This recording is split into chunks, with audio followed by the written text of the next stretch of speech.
अंग्रेजी एक अंतरराष्ट्रीय भाषा है। राष्ट्रीय भाषा पर तो हम आज तक विवाद नहीं सुलझा पाए और अंतरराष्ट्रीय भाषा हमने एक भाषा को ऐसे ही बना दिया।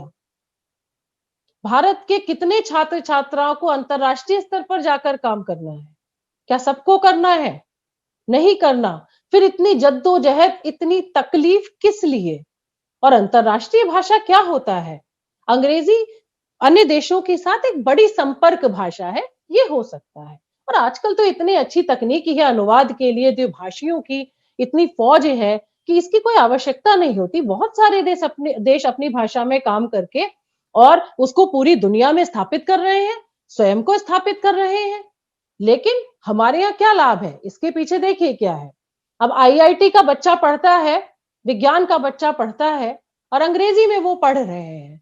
उसके बाद क्या होता है? अंतरराष्ट्रीय का अर्थ समझा रही हूं मैं आपको कि उसका अर्थ होता है कि पूरी दुनिया का आकाश उनके लिए खुला है। वो जाएंगे, कहीं भी काम करेंगे जहां उनको ज्यादा धन मिल रहा है, ज्यादा लाभ मिल रहा है। देश सेवा का विचार वहां उनके मन में नहीं आता। यही बात मैं कह रही हूं, राष्ट्रवाद को मातृभाषा से जोड़कर।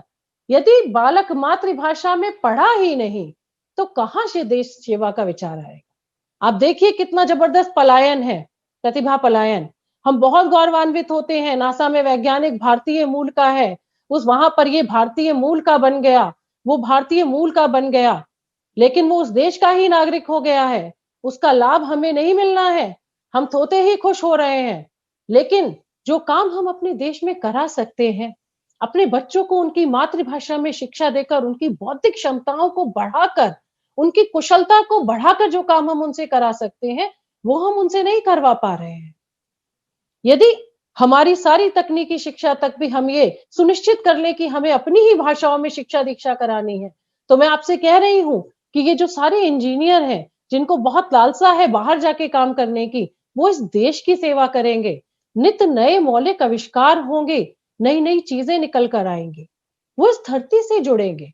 आप कैसे एक दूसरी भाषा को पढ़ाते हुए ये आशा रखते हैं कि यहाँ की समस्याओं को, यहाँ के जनजीवन को वो बालक समझेगा, यहाँ की धरती से वो प्रेम करेगा? आज आप बच्चों को देखिए, छोटे छोटे छात्र जो हैं वो हैरी पॉटर पढ़ते हैं, पर्सी जैक्सन पढ़ते हैं, बहुत सारी आपको अंग्रेजी की पुस्तकें, चेतन भगत सब मिल जाएंगे। लेकिन प्रेमचंद प्रसाद, निराला, सुब्रमण्यम भारती की बात वो नहीं करते।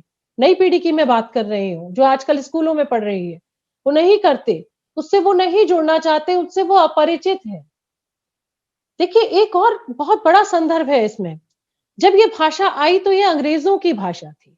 अंग्रेजों ने हम पर शासन किया, उपनिवेश बनाया, फिर हमें अपना हमेशा के लिए एक बाजार बनाए रखना चाहते थे। इसलिए इस मति भ्रम में डालकर चले गए कि अंग्रेजी तुमने नहीं पढ़ी तो तुम्हारी तरक्की नहीं होगी। हमारे पहले प्रधानमंत्री ने भी कहा जी अंग्रेजी बहुत अच्छी भाषा है और धीरे-धीरे सबको सीखनी पड़ेगी, ये मैं बता ही देता हूँ। कितना अहित वो कर गए, शायद इसका अनुमान उनको नहीं था। मैं आपको बताती हूँ लेकिन कि जब इस तरह की देखिए जब इस तरह की बात आती है, इस तरह का मतिभ्रम हो जाता है, तो स्थितियाँ कैसी हो जाती हैं? अब आप देखिए कि हम अपनी संस्कृति से परिचित नहीं हैं, हम अपनी रहन-सहन से संतुष्ट नहीं हैं। अब होता क्या है कि अब जो अंग्रेज़ों की संस्कृति का पर्याय थी जो उपनिवेशवादी भाषा, वो अब अमेरिकन संस्कृति का पर्याय हो गई है। इस बात पर बहुत ध्यान दीजिएगा। अब हम इंग्लैंड की ओर नहीं देखते। जब हम अंग्रेजी सीखते हैं तो हम अमेरिका की ओर देख रहे हैं। और आप देखिए कि हमारी जो नई युवा पीढ़ी है और जो पीढ़ी युवा होने जा रही है, अभी विद्यालयों में पढ़ रही है, उनमें उस संस्कृति के प्रति कितनी ललक है, कितना लोभ है, उनका रहन-सहन, उनका बोलने का तरीका, उनका बात करने का तरीका, उनकी भाषा, उन्हीं की तरह सोचना, उन्हीं के तीज त्योहार, हम हर चीज का अनुसरण कर लेना चाह रहे हैं। क्यों? क्योंकि भाषा ही संस्कृति को वहन करती है।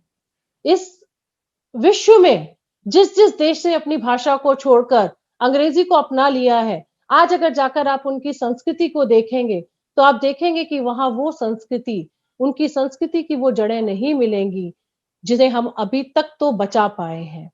हम बचा पाए क्योंकि हमारे पास एक विशाल जनसमूह है, जो अब भी अपनी भाषाओं में पढ़ता लिखता है। लेकिन धीरे-धीरे ये संख्या कम हो रही है।